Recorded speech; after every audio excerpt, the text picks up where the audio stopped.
بسم اللہ الرحمن الرحیم۔ السلام علیکم۔ آپ دیکھ رہے ہیں DDP انالیٹیکا۔ آج نیب کے chairman justice Javed Iqbal retire ہو گئے۔ انہوں نے اپنے عہدے کو فارغ کر دیا، چھوڑ دیا۔ نیب کے کئی چیئرمین لگ چکے۔ شروع میں جب نیب بنایا گیا تو جنرل مشرف کا دور تھا اور 1999 کے آخر میں نیب بنایا گیا، اور ہمارے پہلے چیئرمین نیب کے جنرل سید محمد امجد تھے۔ اس وقت کوئی قوانین، کوئی اس کا طریقہ کار نہیں موجود تھا۔ پہلی دفعہ یہ نیب کا ادارہ بنا، اس کے بعد میں قوانین بنائے گئے، اور اس کے ساتھ ساتھ پھر کرائٹیریا وغیرہ ورک آؤٹ کیا گیا کہ چیئرمین وغیرہ کیسے اپوائنٹ کیے جائیں گے۔ نیب کے ادارے پہ ہمیشہ تنقید رہی کہ یہ استعمال کیا ہے حکمرانوں نے اپوزیشن کے خلاف۔ بہت حد تک ہوتا رہا۔ جنرل مشرف کے دور میں خاص طور پہ کرپٹ سیاستدان جو تھے ان کو نیب گھیرتا تھا، اور جب ان کی کرپشن کے کیسز ان کے سامنے رکھے جاتے تھے تو وہ پگھل جاتے تھے، سرنڈر کرتے تھے، اور اس طرح وہ جنرل مشرف کی حمایت کا اعلان کرتے تھے۔ مقصد یہی تھا کہ جتنے زیادہ سے زیادہ سیاستدان فوجی حکومت کو تعاون دیں یا ان کے ساتھ وفاداری کا اعلان کریں، اس سے وہ حکومت اتنے ہی مضبوط رہے گی، اور اس کا ایک سیاسی امیج، فوجی امیج کی بجائے ایک سیاسی چہرہ سامنے بنتا نظر آئے گا۔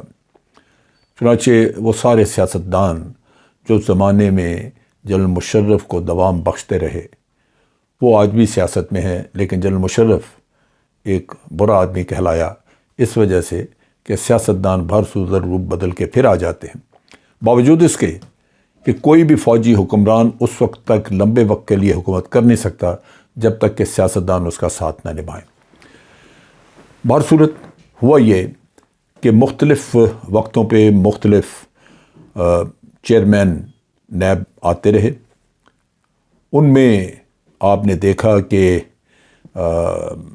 سویلین پہلے تو 3-4 جو چیئرمین آئے وہ فوجی لیفٹیننٹ جنرل تھے، اور اس کے بعد جب حکومت آئی زرداری صاحب کی تو اس وقت طے پایا کہ جو اپوزیشن لیڈر ہیں وہ اور حکومت یعنی وزیر اعظم یہ مل کے فیصلہ کریں گے کہ کس کو لگایا جائے نیب کا چیئرمین، اور کسی ایسے شخص کو لگایا جائے جو دونوں سائڈز کو قبول بھی ہو اور اس پہ اعتماد بھی ہو۔ یہاں سے وہ ملی بھگت کا سلسلہ شروع ہوتا ہے کہ نیب کا چیئرمین ایک ایسا شخص لگایا جاتا رہا جو دونوں پارٹیوں کی کرپشن کے اوپر پردہ داری کرے۔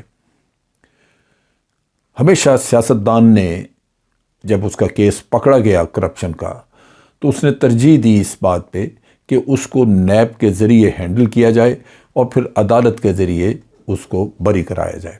جب کیس عدالت کے ذریعے چھوٹتا ہے، بری ہوتا ہے، تو پھر جو ملزم ہے یا مجرم ہے وہ یہ کہتا ہے کہ دیکھیے میرے خلاف کوئی ثبوت نہیں تھا، میں بالکل بلا وجہ اور بے گناہ پکڑا گیا، آپ دیکھ لیجئے کہ عدالت میں کیس چلا، اگر ثبوت ہوتا تو سزا ہو جاتی۔ لیکن کیسز میں ایسے بھی کیسز ہیں جہاں آپ زرداری صاحب کا کیس دیکھیے کہ کانٹیکنا کا کیس، جہاں ان کے $60 ملین سوئس بینک میں پڑے ہوئے تھے۔ بارہا چیف جسٹس نے کہا اس وقت کے وزیر اعظم یوسف رضا گیلانی کو کہ آپ خط لکھیں، انہوں نے خط نہیں لکھا سوئس کورٹ کو تاکہ مقدمہ چلایا نہ جا سکے۔ انہوں نے اپنی وزارت عظمیٰ قربان کر دی لیکن چٹھی نہیں لکھی۔ چنانچہ وہ کیس بعد میں پاکستان کے نیب کے ادارے کے پاس رہا۔ اب نیب کی کارروائی دیکھیے، نیب کو پتہ تھا کہ کیس کو آگے لے کے جانا ہے، عدالت میں پہنچانا ہے، اور عدالت میں آپ کو سارے اوریجنل کاغذ چاہیے، فوٹو کاپیاں نہیں چاہیے۔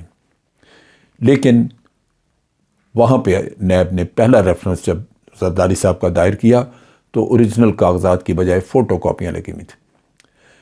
جج صاحبان بھی چونکہ زرداری صاحب نے خود اپوائنٹ کیے ہوئے تھے، وہ بھی اندر سے ملے ہوئے تھے۔ نتیجہ یہ کہ انہوں نے پہلے ہی حلے میں، پہلی ہی سٹروک میں انہوں نے کہا کہ ہمیں فوٹو کاپیاں نہیں چاہیے، اوریجنل لے کے آئیں، اوریجنل نہیں ہیں تو یہ کیس ختم۔ ایک ہیئرنگ میں زرداری صاحب بری ہو گئے۔ دوسرا ریفرنس 1 مہینے کے بعد کیا، نیب نے پھر فوٹو کاپیاں لگائیں اور اسی طرح وہ کیس 1 گھنٹے کے اندر ختم ہو گیا۔ جج اپنا ہو، نیب کا ادارہ اپنا ہو، تو پھر آپ جتنا جی چاہے کرپشن کریں اور اس کو لیگلائز کرتے جائیں ساتھ ساتھ۔ ہم نے دیکھا کہ بے شمار چیئرمین اسی طرح آئے اور وہ جو شخص لگاتا تھا سفارش پہ، وہ اس چیئرمین کے ذریعے سارے اپنے کام نکلواتا تھا۔ ایک وقت آیا کہ یہ بھی کہا جاتا رہا کہ یہ چیئرمین جو لگایا گیا ہے، خاص طور پہ جو ہمارے نیوی کے بخاری صاحب تھے، کسی وقت نیوی کے چیف رہے ہوئے تھے، ان کے بارے میں کہا جاتا تھا کہ جن صاحب نے ان کو لگوایا ہے اس وقت روزانہ جا کے پہلے ان کے پاس حاضری دیتے ہیں اور ان سے پوچھتے ہیں کہ کس کیس میں کیا فیصلہ کرنا ہے۔ سو نیب کی کارگزاری تو یہ رہی۔ اب اپنی مرضی کے چیئرمین لگوانے کا وقت پھر آ گیا۔ جسٹس جاوید اقبال بھی پی ٹی آئی کے لگائے ہوئے نہیں تھے۔ جسٹس جاوید اقبال کو بھی پی ایم ایل این اور پی پی پی نے، پیپلز پارٹی نے ایک متفقہ طور پہ ان کو چنا تھا، اور آپ نے ان کی کارگزاری، ان کی مہربانیاں دیکھی کہ جتنے میگا کرپشن کیسز تھے انہوں نے پکڑے، اور ان کی انتہائی کوشش رہی کہ 2-3 سال بے شک پکڑ کے اسی طرح کیس چلاتے رہیں، لوگوں کو اندر بند بھی بے شک کریں، لیکن سزائیں نہیں دلوانی۔ اور جب بھی نیب کے کسی وکیل نے جا کے سپریم کورٹ میں یا ہائی کورٹ میں کیس رکھا تو جج حیران رہ گئے کہ اس کیس میں تو ہے ہی کچھ نہیں۔ وہ اسی لیے کچھ نہیں ہوتا تھا کہ جو نیب کے چیئرمین ہیں ان کی نیت ہی کبھی نہیں ہوئی تھی کہ اس شخص کو سزا دلوائی جائے جو ان کا اپنا محسن ہے، جو ان کو اس جاب پہ لے کے آیا ہے۔ نتیجہ یہ کہ ان کے دور میں، جسٹس جاوید اقبال کے دور میں، بڑے بڑے کرپشن کے کیسز ایک بھی نتیجہ خیز نہ ہوا۔ اب کیا کہیں گے؟ وہی بات آ جاتی ہے کہ کرپٹ مافیا ریاست سے زیادہ مضبوط ہے۔ ریاست کا ادارہ ہے لیکن وہ تابعداری کرتا ہے کرپٹ مافیا کی۔ آپ آگے کیسے چلیں گے؟ اس قوم کا لوٹا ہوا پیسہ واپس لانا نیب کے چیئرمین کی ذمہ داری تھی، لیکن اس کی وفاداری ریاست کا ساتھ نہیں ہے کہ ریاست کا پیسہ واپس آئے۔ اس کی وفاداری تو ان کرپٹ لوگوں کے ساتھ ہے جس قبیلے سے وہ خود تعلق رکھتا ہے۔ سو المیہ یہ ہے۔ اب نئے چیئرمین کی اپوائنٹمنٹ کا قصہ آیا۔ اپوزیشن لیڈر راجہ ریاض، جو کہ ایک لوٹا ہیں، ایک پی ٹی آئی سے الیکٹ ہونے کے بعد اپنی وفاداریاں انہوں نے بدلی، ضمیر فروشی کی اور مل گئے پی ایم ایل این کے ساتھ، اور انہوں نے اوپنلی ڈکلیئر کیا کہ وہ چونکہ پی ٹی آئی کی ٹکٹ پہ الیکٹ ہوئے تھے، اس وقت تو وہ پی ٹی آئی کے ساتھ یا ان کی وجہ سے بیٹھے ہوئے ہیں اسمبلی میں، لیکن آئندہ اگلا الیکشن انہوں نے پی ایم ایل این سے ٹکٹ لے کے لڑنا ہے۔ اب آپ اندازہ کیجئے کہ یہ راجہ صاحب جو ہیں، ان سے جب مشاورت ہوگی کہ نیب کا چیئرمین کون سا لگایا جائے، تو حکومت میں بیٹھے ہوئے زرداری صاحب اور شہباز شریف صاحب، اور اپوزیشن میں بیٹھے ہوئے راجہ ریاض، جنہوں نے کہ انہی کے ٹکٹ پہ اگلا الیکشن لڑنا ہے۔ آپ سوچ لیجئے کہ اگلا چیئرمین کیا ہوگا۔ اگر نیب کا اگلا چیئرمین پھر آپ کو کوئی رزلٹ نہ مہیا کرے تو ہم میں سے کسی کو بھی اس پہ کوئی حیرانی کا اظہار نہیں کرنا چاہیے، کیونکہ ملی بھگت کا دور ہے اور ملی بھگت کا ایک اور نیا چیپٹر لکھا جانے لگا ہے۔ یہ کیس بھی عدالت عظمیٰ میں ڈسکس ہوا۔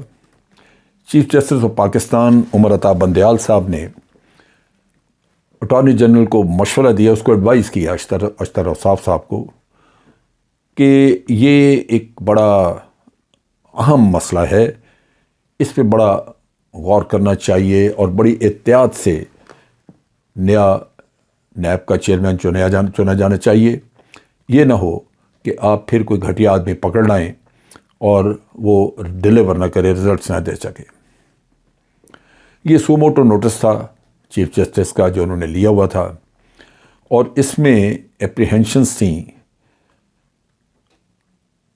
ایسی کہ ہمارا جو کرمنل جسٹس سسٹم ہے اس کو سرکمنٹ کیا جائے گا، اس کو تباہ کیا جائے گا، اسی ٹریڈیشن کے ذریعے، جہاں اپوزیشن کا لیڈر اور لیڈر آف دی ہاؤس مل کے ایک چیئرمین اپوائنٹ کرتے ہیں۔ جب ہیئرنگ ہوئی تو اس کے دوران ہیئرنگ کے دوران نیب کے چیئرمین کی اپوائنٹمنٹ کا قصہ سامنے آیا، اور چیف جسٹس نے یہ ریمارکس دیے کہ آپ کو اگر کوئی انفلوئنس کرے اس معاملے میں باہر سے کہ فلاں کو لگائیں یا یہ کریں، تو میرا خیال ہے کہ اس سے آپ کو بچنا ہوگا۔ یہ چیف جسٹس صاحب کے کہنے کی بات نہیں تھی۔ اگر کوئی بھی شخص ایماندارانہ طریقے سے کام کرے، اس کو اپنے وطن سے محبت ہو اور اپنی ذاتی کرپشن سے رغبت نہ ہو، تو وہ لازماً سوچے گا کہ مجھے ایک ایسا شخص لگانا چاہیے جو حقیقی طور پہ پاکستان کی لوٹی ہوئی دولت کو واپس لا سکے۔ لیکن یہاں تو کہانی کچھ اور ہے۔ چیف جسٹس نے نصیحتیں کیں، ان کو بتایا کہ چیئرمین نیب جو ہے وہ بڑا اہم اس کا عہدہ ہے، وہ لانا چاہیے، اور تبھی جا کے آپ کو نتائج ملیں گے۔ لیکن یہ نصیحت کس حد تک کارگر ہوتی ہے، میں خود جانتا ہوں کہ اس کا کوئی فائدہ نہیں ہے۔ کرپٹ آدمی اپنی ڈگر پہ قائم رہتا ہے، کیونکہ اس کے اندر ہوس اور لالچ کا ایک انبار ہوتا ہے، ایک انگارہ ہوتا ہے، ایک آگ کا الاؤ ہوتا ہے ہوس کا، لالچ کا، جس کی وجہ سے اس کو باقی چیزیں نظر نہیں آتی۔ اب انہی دنوں میں ہم نے سنا کہ جسٹس مقبول باقر کا نام ایز اے فرنٹ رنر سامنے آیا، اور وہ کافی سنا جاتا ہے۔ میں جسٹس مقبول باقر کو ذاتی طور پہ نہیں جانتا، لیکن ان کے بعض کیسز میں نے ان کا ایک خاص سیاسی جھکاؤ دیکھا، جس سے مجھے ان کی شخصیت یا ان کے اپنے فیصلوں پہ کچھ اعتراض رہا۔